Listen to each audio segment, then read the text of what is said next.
everyone, and welcome to another edition of the Do Good to Lead Well podcast series. I'm your host, Craig Dowden, and it's an absolute pleasure to see you today. And for those of you joining us live, always awesome to have you a part of this conversation. Love your questions, love your comments, and this one is going to be an extra special one, especially to start the weekend. I've been really jacked since this has been on the schedule for me. I will stay right at the outset. Please go. The book is over my right shoulder. Get a copy of Energy Rising. You will not be disappointed. It's a really cool book. So much great content. But before we get into the conversation with Dr. DiGangi, a warm welcome to everybody. Always great for those of you who join us live. Really appreciate you taking the time out of your schedules to participate in this community. For those of you who are new to the Do Good to Lead Well universe, super warm welcome. Awesome to have you with us. This webinar podcast series came to be in advance of the publication of my first book, Do Good to Lead Well, The Science and Practice of Positive Leadership. And I have the profound pleasure to speak with top CEOs, best-selling authors, global thought leaders like Dr. DiGangi about their areas of expertise. And I really wanted to broaden this to a wider audience, create a broader conversation. And because of your ongoing support, your social shares, your comments, your feedback, your suggestions for topics for us to look at, Do Good to Lead Well has been ranked in the top 0.5% of podcasts globally, and this could not have happened without your ongoing support and encouragement. And the primary reason, this is what's super cool for me, is the reason why we are rated where we are is because of the extraordinary guests that I have the privilege to speak to. And for those of you in the live audience, as you know, Dr. DiGangi has kindly agreed to take your questions. So I'm thrilled to welcome Dr. Julia DiGangi. She's the author of Energy Rising, the Neuroscience of Leading with Emotional Power. So talk about a rock star title, that's just fabulous. And she's also the founder of Neuro Health Partners. So she's a neuropsychologist who completed her clinical training at a consortium of Harvard Medical School, Boston University School of Medicine, and the US Department of Veteran Affairs. She has nearly 2 decades of experience studying the connection between our brains and our behavior. Dr. DiGangi has worked with leaders at the White House press office, global companies, international NGOs, and the US Special Forces. So just absolutely awesome resume. She's also the founder of Neuro Health Partners, a neuropsychology-based consultancy which shows people how to harness the power of the brain to lead more satisfying and emotionally intelligent lives. And that is about as short of a bio as I could put together, because she's just done so much and covers it in the book. So Julia, welcome. Thank you for joining us on the podcast today. Oh, Craig, I'm so excited to be here. Thanks for having me, and I'm excited to hear these questions. Well, and I have to say, as I encourage everybody to buy your book. And one of the things, and I shared this with you, that there are many books written on emotions, and I would say that yours, I was thoroughly engaged throughout. I found it incredibly innovative and also very thought-provoking, compelling, looking at things in a different way, which is why I'm so excited for us to dive into it. So for everybody joining us live and who may not be familiar with the book, what was the motivation behind it? What was really the driver for you to put pen to paper on this? So I think this is even an interesting story of how the universe sometimes conspires and we end up in places we never actually thought that we would end up in. So I'm a neuropsychologist. A lot of people have not heard that term. That means I am a clinical psychologist with specialized expertise in the brain. And I've had a very academic life. So I've worked in academic medicine. I've published a lot in the scientific literature. And, you know, in my sort of core area of expertise in an academic sense is the brain and the stress response. So I think understandably, a lot of people are interested in understanding the brain and stress and resilience. So I would from time to time get requests from, you know, like, I've been asked to be an expert on a reality TV show for Netflix. I've been asked to do therapy for a potential HBO documentary. And God bless these things, but I personally could not say no fast enough. I like to say I'm a Midwest academic who likes to go to 2 good parties a year and then I spend the rest of the time alone in my office. You know what I mean? Like, so I never thought I was going to have a forward facing career. Well, in the pandemic, Harvard Business Review reached out to me and asked me to write a book for leaders and to help them understand emotions, most specifically during the pandemic, difficult emotion.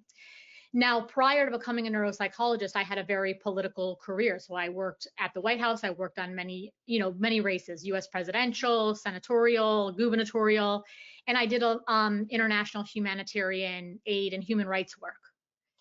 So when I had this opportunity to speak to some of the world's most powerful leaders and thinkers about human emotion in a way that I felt had not really been done before, it was an opportunity that I couldn't pass up. And so I said, okay, I'll show my face a little bit. And obviously that brings its own anxiety, right? It's sort of, it's a strange feeling to come out of the ivory tower and sort of show yourself like this. So some vulnerability there as well.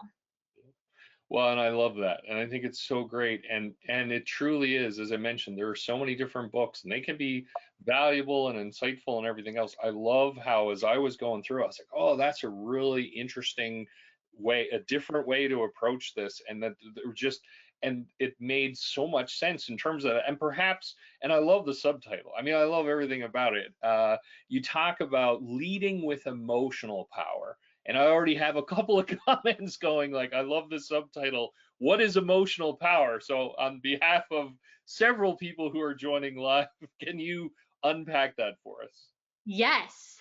So so I have so much to say about this. So Craig, I know you're going to jump in, and if I start going down a rabbit hole, you'll come rescue me and you'll make sure that this is relevant. So the human experience is really at its core emotional. And what I'm about to say is a really, really big statement. And what I like to tell people is totally forget my credentials and run everything I say through the filter of your own experience. I say knock on it or tap on it and see if it makes sense.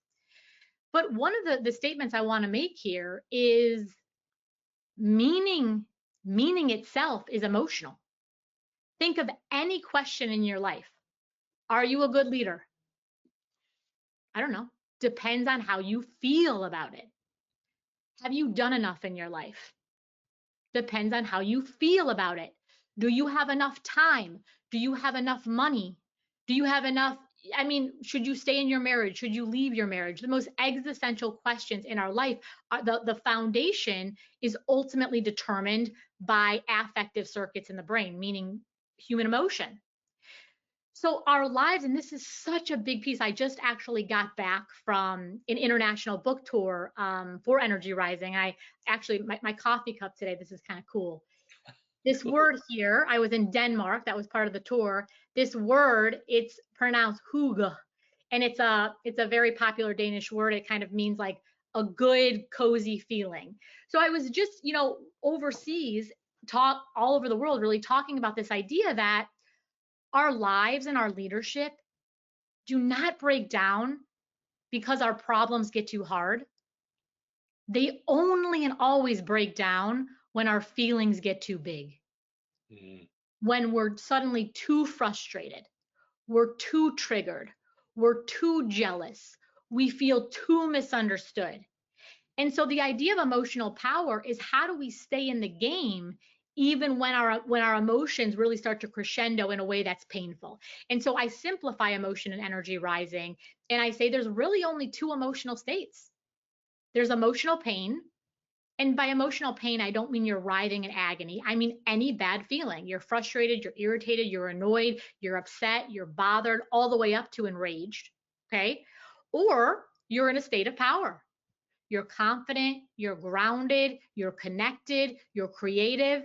So I think a lot of times, because emotions, there's so much feeling in emotion, we have the illusion that emotions are very complicated. Emotions are not complicated. They are very simple. In fact, they are the most primitive universal language of every single human being on the planet.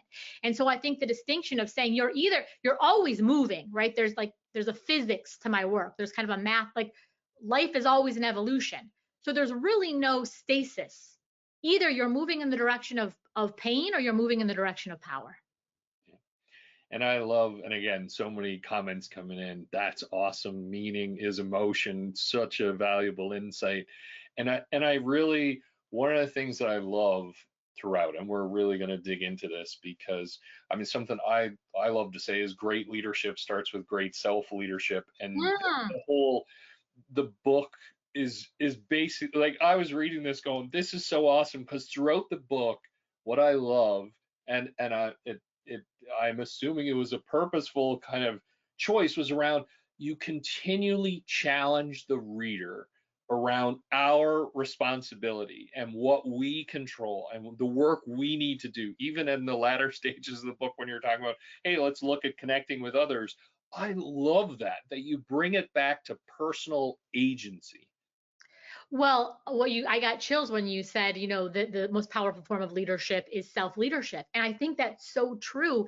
It's a beautiful soaring statement, right? And I think sometimes we love that kind of powerful, kind of chest thumping rhetoric. But part of the reason I love the brain is it really is a magnificent portal into the human experience. And there is kind of, again, I'm going to say this term, there's kind of a math to our lives. How in the world how could I figure out how to lead people if I can't figure out how to lead myself? Yeah. And I would say, and again, I think what Energy Rising does a really beautiful job of is it takes kind of these complex concepts and makes them quite simple. And I'll say this, I think there's so many leadership challenges, right? And again, leadership shows up obviously in our businesses, in our careers, but it shows up everywhere. It shows up, in the US, we're going into a political election. It shows up in how we behave on social media. It shows up in how we behave in our marriages. It shows up, I have 2 little kids, I'm always thinking about my parental leadership. So I think the single problem, and again, I know that this is a bold statement, is I think every single problem in leadership happens because we try to create an emotional experience in other people that we have not figured out how to create inside of our own body. In other words, I want you to get motivated, but I haven't figured out how to motivate myself. I genuinely want to inspire you, except I'm not inspired. Right. I genuinely want you to calm down and trust, except I'm not calm at all and I don't trust anything. Yeah. I always say you can't get the math on that to work. And I'm happy to kind of go into some of the neuroscience of why that's the case, or I'll defer to you and you can direct. Well, and I love that just again, and we've got a question. Actually, not even a question. Someone just said, please do. So I'm assuming that's for the neuroscience. And thank you. Yes. So perhaps you can share a little bit more around the neuroscience. Yeah. So, empathy. So first of all, human beings, we're mammals, we're herd animals, which means we quite literally co-regulate. We regulate our nervous systems based on the energy of the people around us. Okay. So this is precisely, for example, what empathy is. It's like someone else has an experience that I might have not even been present to. They're just telling me days later, months later, years later, and I feel the very energy inside of my own body that they're feeling. Okay. So lots of parts of the brains are involved in the empathy response. I'm sure people have heard of mirror neurons. The inferior frontal gyrus is a big part of this. But I think the point here to really take away is that I think a wonderful way to think about emotion is an energy of contagion. We are wired to catch each other's emotions like we catch colds. I was watching this hilarious, I don't know, Instagram reel yesterday, and it's a little bit, I would not do this to my spouse, but it was nonetheless, it was kind of funny. So women were they set up the camera and they would just start screaming like, ah! And then without fail, the husband would be like, ah! So I just thought that was such a brilliant example of there's no cognition there. There's not even anything to be afraid of, right? Because there's not actually anything there, but it's a beautiful example of people catching feelings. Mm-hmm. So one of the classic, and I'll give a few examples of this so people can really see it. I think one of the clearest examples, most powerful examples to see this is in the parent-child dynamic. So what happens a lot in parental leadership is our kids or our spouses, let's just stay with the kids for now, get all spun up.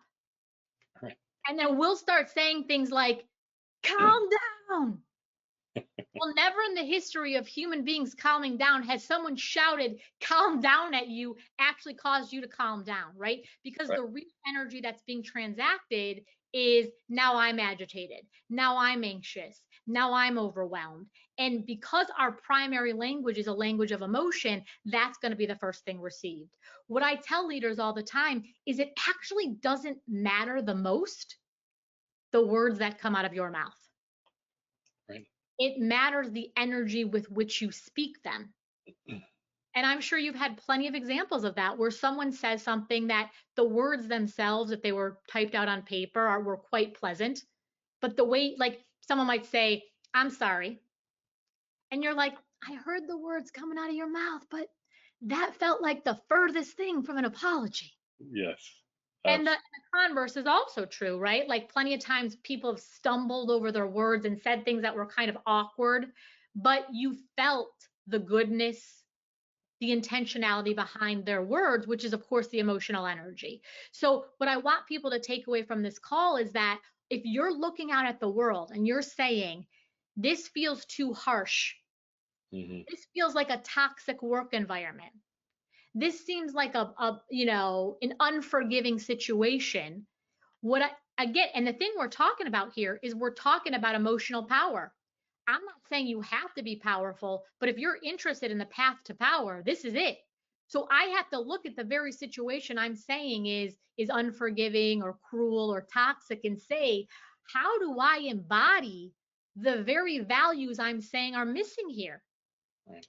Of course it would, I do a lot of work with the military, and I was just talking to a Navy SEAL. I was actually interviewed on his podcast, and he said, we got a saying, we're talking about all this pain and power stuff, and he said, anybody can be a frogman on a sunny day. And I said, that's great. Because on the days when everybody's listening and the people are cooperating and the things are working and the customers are buying and the kids are listening, anybody can lead. Your leadership is defined precisely and entirely in who you become in the emotional resistance. Love it. Well, and again, thank you. So many comments coming in going, this is so awesome. Really enjoying this. And you touched on this because there's so many great quotes in the book, and I'm going to pull out a couple of my favorites. Because it was, again, one of the things I love about how the book is written is very thoughtfully put together in terms of almost like a movie, a progression around, okay, here are the different stages. And so you say, and I thought this was just fantastic, your emotional pain is often the precise path to your empowerment. And I was like, rock star. So let's, for people, and some people might go, what? My emotional pain, that's what I feel is taking away from my power. So Yeah. can you talk about that? So, because it's just a brilliant insight and way to frame in terms of how we can be at our best.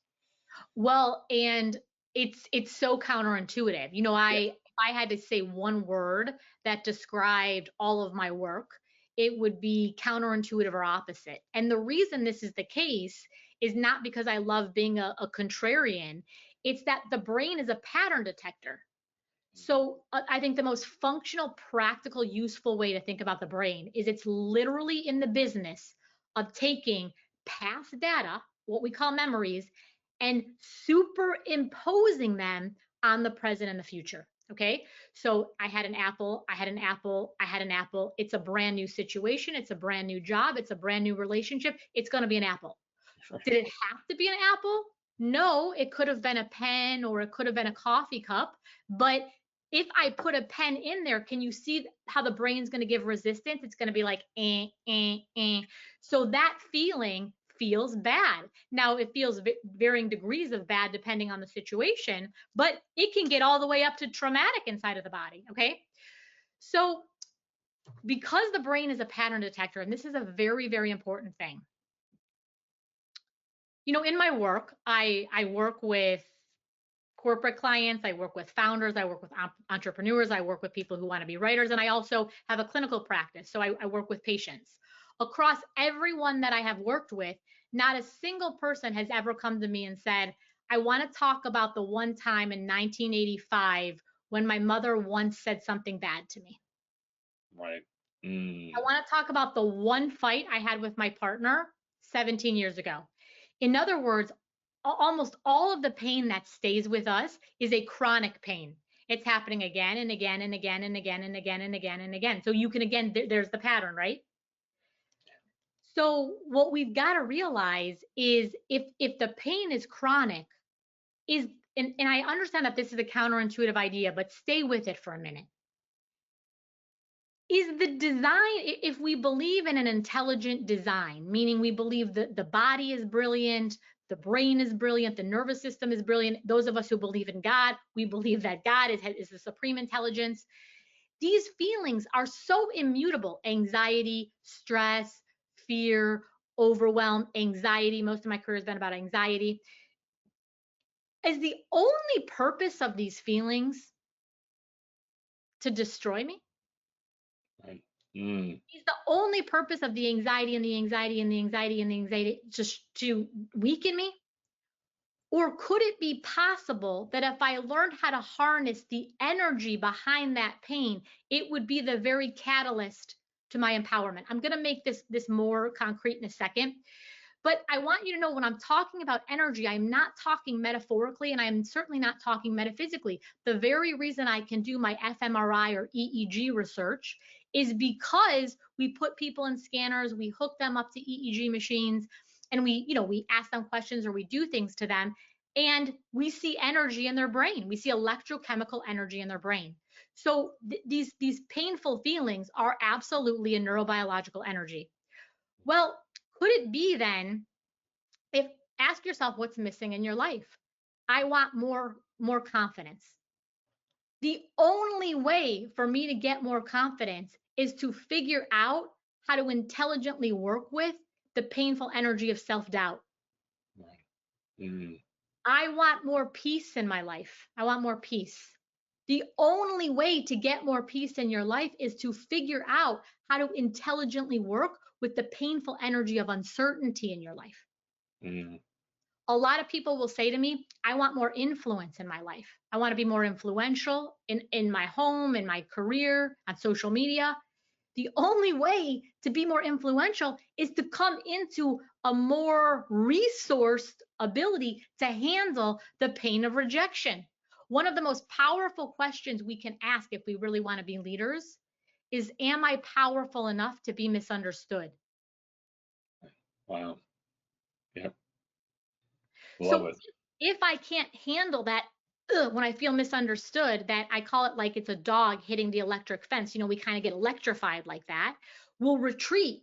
It's only when we say we can navigate that pain. We have intelligent systems, we have tools, we have conversations, we have coaches that help us ascend from this level of leadership to the next level of leadership. And one final point, and then I'll stop talking. If it was easy to heal, if it was easy to be confident, if it was easy to be courageous, the entire planet would look a lot different. So, what I want people to see is the very, very things we say we want most in this lifetime require an intelligent relationship with pain. It actually hurts to heal. It hurts to become more courageous. It hurts to be creative. When I do something like, I can tell some stories later if you want, but to put energy rising out, I had to deal with a lot of my own resistance. Right. Interesting. Well, and again, so many comments coming in going, this is awesome. Lisa said, I've never thought about it this way. I'm so excited to dig into the book. Thank you. This is great. And I love one of the many reasons I'm a huge data enthusiast and love research and evidence-based insights. And then also, as you were talking about, the counterintuitiveness of it initially, and then when you sit with, you go, well, of course, Of course. That's exactly it. And another quote that you shared, in the book, you said your emotions are the bridge between where you currently stand and where you want to be. And I'm like, that is so awesome, because to me, what I love about the core ideas in your book, it's around, well, emotions are a navigational compass. They're a way for us to think through where we are.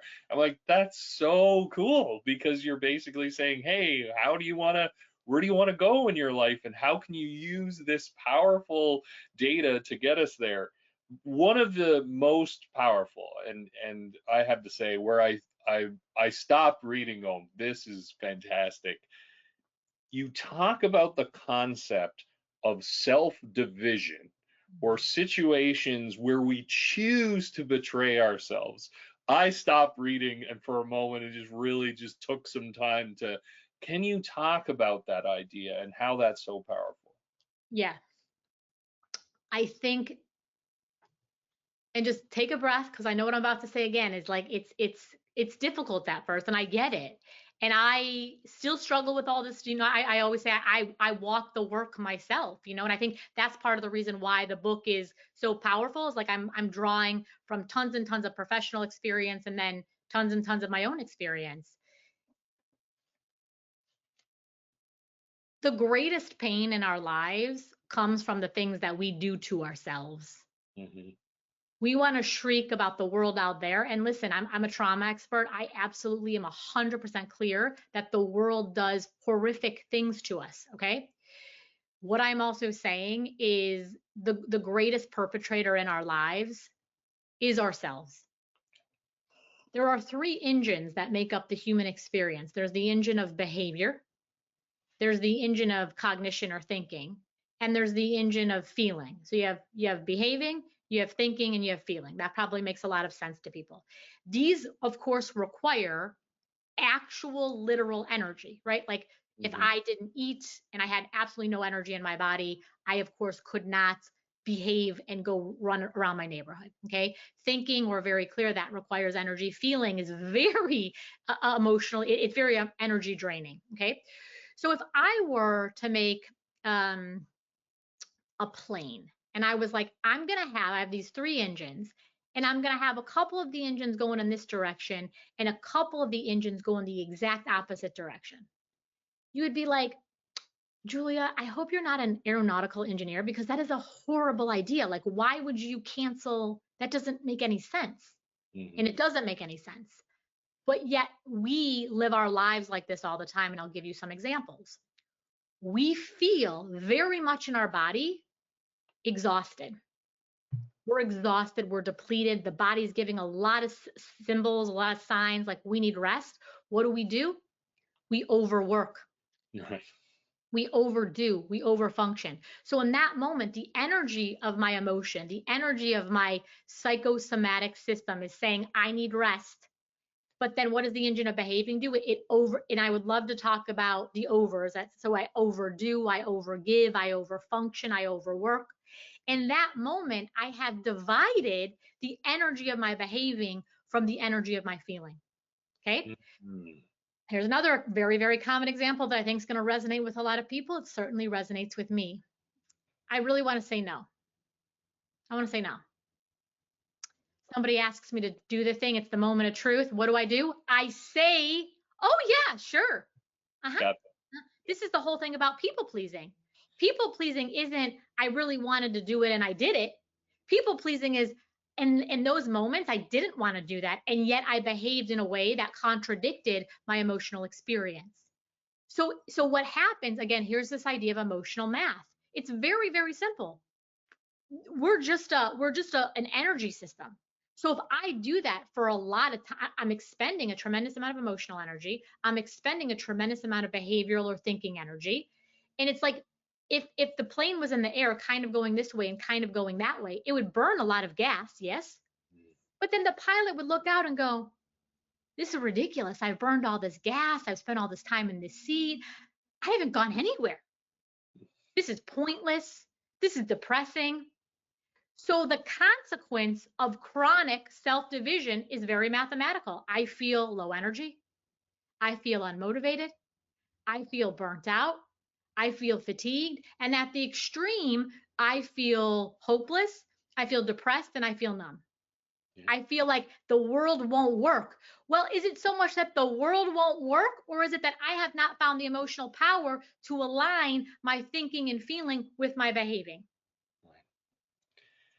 That's awesome, and there's so many great comments coming in here. And I'm going to share a really powerful observation from one of my clients, and I'd love to get your take on it in terms of where they were approaching a situation. And in the past, they were kind of disconnected from their sense of self, their values, who they were, and exactly what you said, would not act in alignment. And after this really challenging, it was like almost a career defining interaction, they stood in that their emotional power, and they came back, and the way they framed it I thought was beautiful. I'd love to get your take. They said, even though I'm emotionally diminished, I don't feel emotionally defeated. Hmm. So So yeah, I thought it was such a powerful way of framing that, where, yeah, it took energy out of me to do it, but I didn't feel that sense of hopelessness. I didn't feel like I didn't meet the moment. And it just, from it, as you were explaining that, I was like, it just really resonates with that there's lots to go through, yet the impact that it has on us can be so categorically different. one of the most powerful ideas, and I think there's several. What I think one of the ideas that I think about the most in Energy Rising, because the truth is, in a way, it's unfortunate. Like, I think we all wish it wasn't this way. Is the idea of what I call, you have to pick a more powerful pain. Yes. So the reality of the human experience is, and I think I've worked all over the world. I've worked in every kind, political context, corporate context, and entrepreneurial, marital systems. Pain is inevitable. Every single human being that walks this planet will experience pain. And so what happens to a lot of us, and it's very neurologically natural, is pain is the clearest sense to the nerve. Like, that feels bad. Like, stop. It is an aversive experience. That's definitionally what it means to be called pain. So a lot of us, what we do is we're constantly trying to avoid pain. Well, the problem with constantly trying to avoid pain is it's insanity. It's literally like me saying, I would like to call a realtor. And on this call with the realtor, I would like to say that I am looking for a home in a zip code that has no gravity. The realtor would be like, what? Huh? And also, while you're at it, I would also like a zip code with no gravity, no time, and no aging. Mhm. What? And then I'm like, okay, well, you clearly can't help me. So I'm going to, and then I would spend all of this energy trying to find a thing that just does not exist. So when I come into this very powerful realization and I meet reality with a capital R, with what it is, and I say, okay, pain is part of the human experience. So I now have two choices. I can either choose a pain that empowers me, that, like going to the gym, like my muscles burn, but it's actually a good pain because it's going to strengthen my inner constitution, or I can choose a pain that weakens me. So when I Mhm. hear the example that you just gave of your client, that was so powerful, is what I heard you say is like, they were they were probably people pleasing. I think that's why we leave our values. Mhm. And so then there's this chronic pain of like, I don't, and a lot of times it's not conscious. I don't care what's conscious. Most of what the brain does is unconscious. I don't like myself. I'm bad. I'm weak. This feels bad. It just, ugh, that kind of like descent into darkness, depression, really. I'm not talking clinical, but you understand what I'm saying. Or I say, oh my God, there's this other pain where I gotta speak truth to power. And when I go to speak truth to power, like I talk about the emotional shake and Energy Rising, like, this Yes. is really intense. Like, I gotta do this thing. And then I do it though, but the result is, yes, I'm exhausted, because that when I go to the gym, I'm exhausted. But I hit the resistance, but the payoff has strengthened me over time, not weakened my core over time. Yeah. And I love that. And there's so many, and I can't, so many comments come in. This is awesome. Such a fantastic way to look at this. I feel empowered around Good.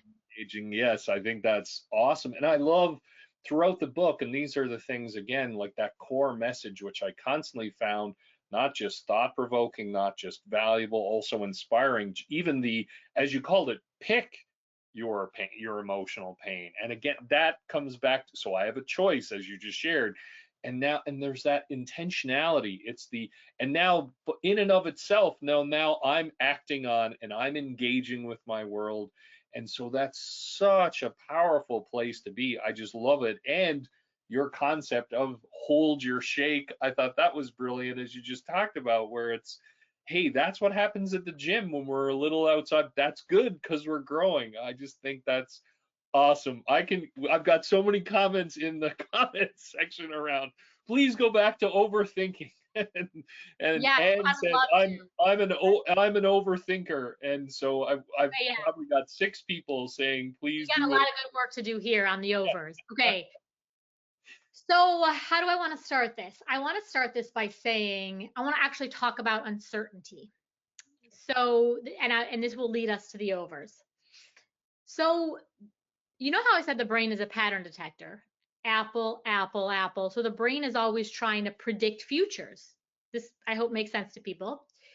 So you can see that the future is uncertainty. You can call it the unknown, you can call it ambiguous, you could call it I don't know. So what happens to us is, and this is, I think, a really revelatory moment.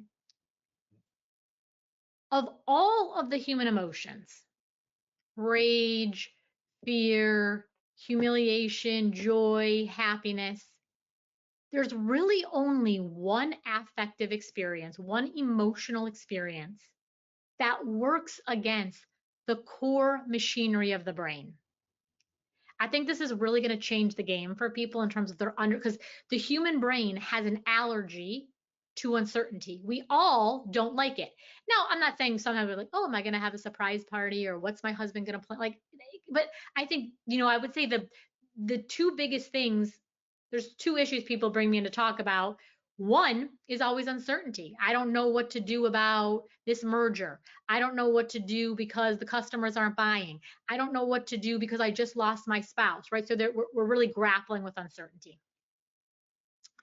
The only emotional experience that works against the fundamental function of the brain is confusion. Mm. Confusion is neurologically the same as uncertainty. It's neurologically the same. So, in other words, the brain is like, I know what to do about happy, happy, happy. I know what to do about happy. Afraid, afraid, afraid. I know what to do about afraid. Suspicious, suspicious. I know what to do about suspicious. But if the brain goes apple, apple, apple, and then there's confusion, it has to predict. This is just neurology. This is just biology. In other words, the lungs are just going to inflate and deflate. The heart is just going to be, the brain is literally going to predict. So this is why when you feel those moments where you're like, fill in the blank, fill in the blank, fill in the blank, what's the answer? What's the answer? It's very taxing to the nervous system, okay? So the first piece is just to understand, and I think give ourselves a lot of grace, a lot of mercy, and understand what we're up against. Okay, so this is how the machinery works. Well, what tends to happen when we don't have conversations like these, and that's why I'm on fire to educate people about how their brains work. What happens is we say, okay, what I need, I feel uncertain.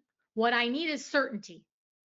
So the reflex for a lot of us, and especially those of us who identify as high achieving and leaders and kind of get it done type people, is we try to create certainty by external forms of control. What are these external forms of control called? I call them the overs. Right. And I think the people on this call are going to recognize some of them. Overthinking, overworking, overgiving, overdoing, overcommunicating, overscheduling, overplanning, overachieving, overfunctioning. I mean, should I go on? So what people need to remember how I said that everything is rising at its core from the energy of emotion. Now, sometimes we don't know the core, but whether you know it or don't know it doesn't, reality is unfolding as reality is unfolding. So a lot of us work because we like it. We like our jobs. We like the people we serve. We like the people we work with. So it's coming from the energy of desire. But the only time you ever overwork is because of fear. Mm. You're afraid that you haven't done enough. You're afraid that you're going to become irrelevant. You're afraid that your boss is going to get mad at you. You're afraid that you're not going to pump in stuff to the algorithm and Facebook is going to forget about you. I mean, right? A lot of us love to give.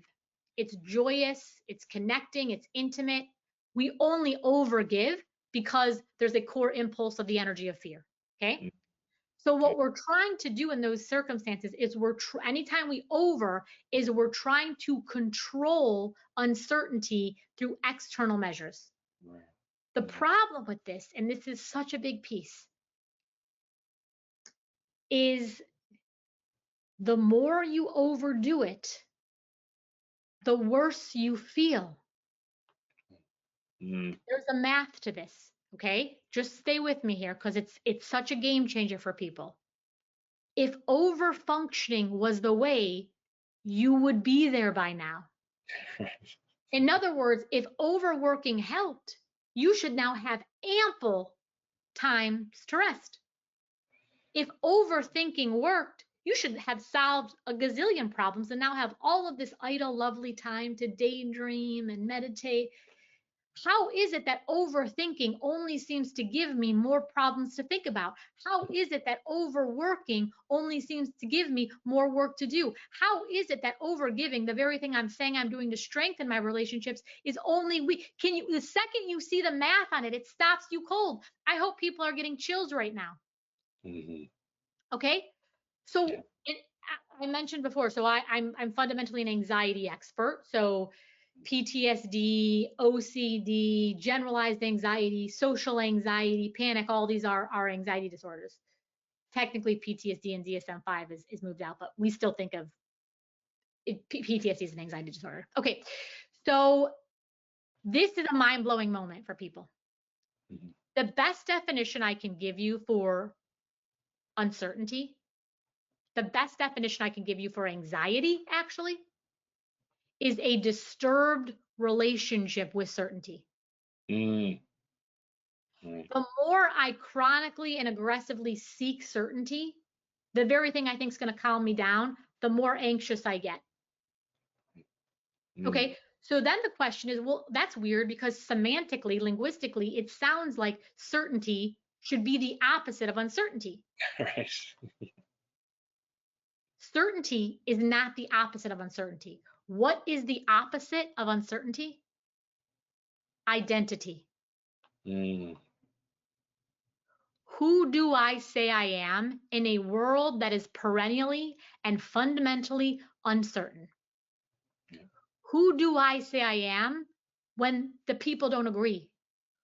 Who do I say I am when the world is unknown? Who do I say I am when there will always be people who misunderstand me? If I don't have a question and an answer rather, and frankly, a lot of us don't have an answer to the question, who do I say I am? We're going to constantly feel unmoored and battered by the universal energy of uncertainty. The best way to anchor down and feel good is to claim identity. And that's why in Energy Rising, I wrote it in 8 codes. It's kind of this roadmap to power. The second code in Energy Rising is build your power pattern. And the power pattern really is, how do I speak identity into myself? Would you like me to give you an example of this? Love it. Yes. Okay. So my power pattern is, and I'm gonna say you're gonna know your power pattern because when you say it to yourself, and certainly like to say it like this, every time you're going to feel neurologically aroused, meaning a little bit excited and a little bit afraid. One of the important things to understand is, from a neuropsychological point of view, the neural signature of fear and excitement, we're not very clear what the difference is. So fear and excitement in the body and the brain look very similar, okay? So even when I go to say this publicly, I still feel a little bit, you understand, a little bit anxious, a little bit excited. So my power pattern is, are you ready for this now? Let's go. I am a global leader in emotional power. I am a global leader in emotional power. Mm, Now, the reason the power pattern works is for two reasons. First, it's incredibly simple. It's not 47 sentences on these days in a leap year when there's a full moon. It's a pop statement.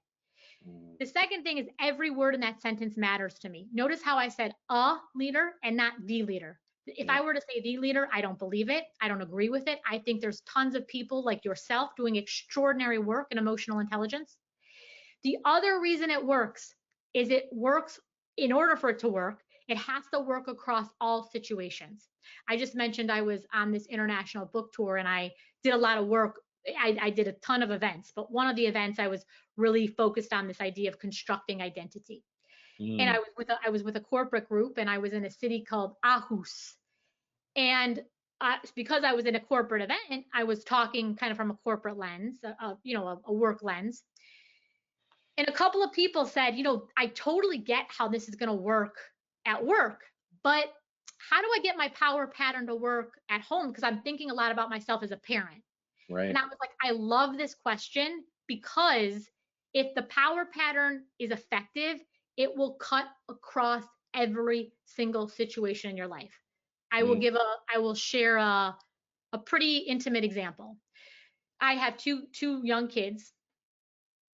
One of my kids struggles intensely with his temperament, which is also hilarious because I was like, when God gives me children, of course I will show them. It will be so easy. The universe is like, watch this, right? So this child, he's very young and he struggles to stay regulated. So the other day he said, I want to go to the batting cages. I said, okay, I'll take you to the batting cages. The batting cages, it said slow pitch. It was throwing major league heat. The oh, second I saw the first ball go, I thought, I'm like, oh God, I just kind of sunk. Okay.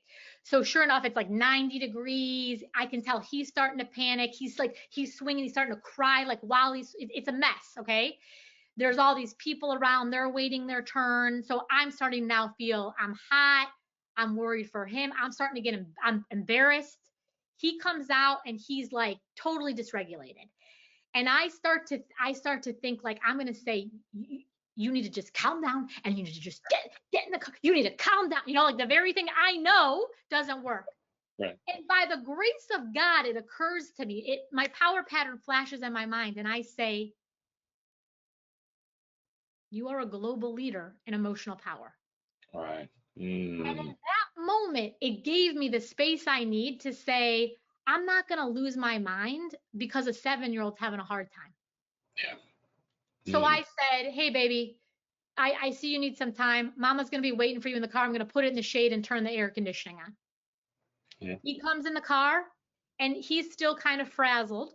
And I know that like now's not a good time to talk to him. So I go to Dunkin' Donuts. It's very hot. And I know one thing that will break him is humor. So I go to the Dunkin' Donuts person and I say, hey, in the drive-thru, I'm like, you want to hear a joke? And the Dunkin' Donuts person is like, sure. I go, what's a pig's favorite karate move? And the Dunkin' Donuts guy's like, I don't know. And I was like, a pork chop. So he starts laughing. And Right. my kid starts laughing. And in that moment, Yeah.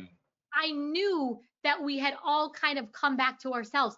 And the reason that story is so important, I cry every time I tell it, and I haven't told it that many times, is what I did not do in that moment was create intergenerational trauma. I did not say, what's wrong with you?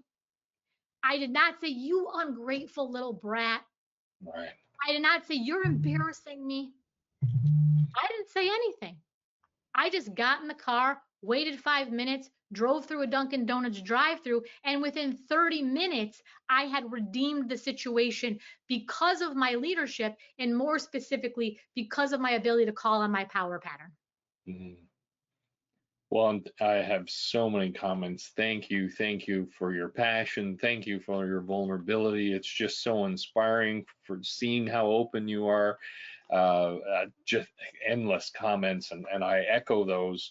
I just think, and I love how throughout uh, the book you really highlight the steps that we can take so that we can show up at our best in those critical moments, as you say, and do that work and really be mindful of how important that work is. And I can't believe we're almost done with time. The time has flown by. A great time. This has been an amazing time. And I even have a comment. This is the best podcast I've listened to all year. So thank you for this, Julia. Sharon wrote about, this is amazing. Any thoughts around imposter syndrome and any relationship with our emotional power? Oh God, yeah. So listen, what I think is imposter syndrome, and this is, again, like, this is a thought buffet. So I'm like, would you like the peaches? Yes. Would you like the yes. Would you like the cottage cheese? No, thank you. So some people might disagree with what I'm going to say here. I believe what it means to be human is to, for as long as I'm in this human form, sit with ego. And ego is going to run all kinds of racket on me. Ego is going to tell me I'm too much and I'm too boring and I'm too stupid and I haven't done. In other words, I think ego is just another name for imposter syndrome. Right. So what I say is, I no longer try to eradicate imposter syndrome, because I feel like energy is my most sacred gift. So the more I'm like focused on it and focused on it and focused on it and focused, it just gives and gives and gives and gives and gives. Instead, what I think is what I said about uncertainty and identity. I just think more and more about how do I claim identity. And when I claim identity, when I say I'm a leader in emotional power, or yours could be, and I give a lot of examples of power patterns in energy rising. There's like a whole list, a whole page to kind of spark inspiration. I say I'm a pioneer, or I go first, or the universe, whatever you want to say. Is when I created this, because I thought about my power pattern, I no longer think, I don't think to be a leader in emotional power, you have to be non-afraid. You have to be I'll tell you, Craig, I got on the call with you, I was anxious. Every time I get on a call, I think I did 10 events on this tour, 10 events, every single time nervous.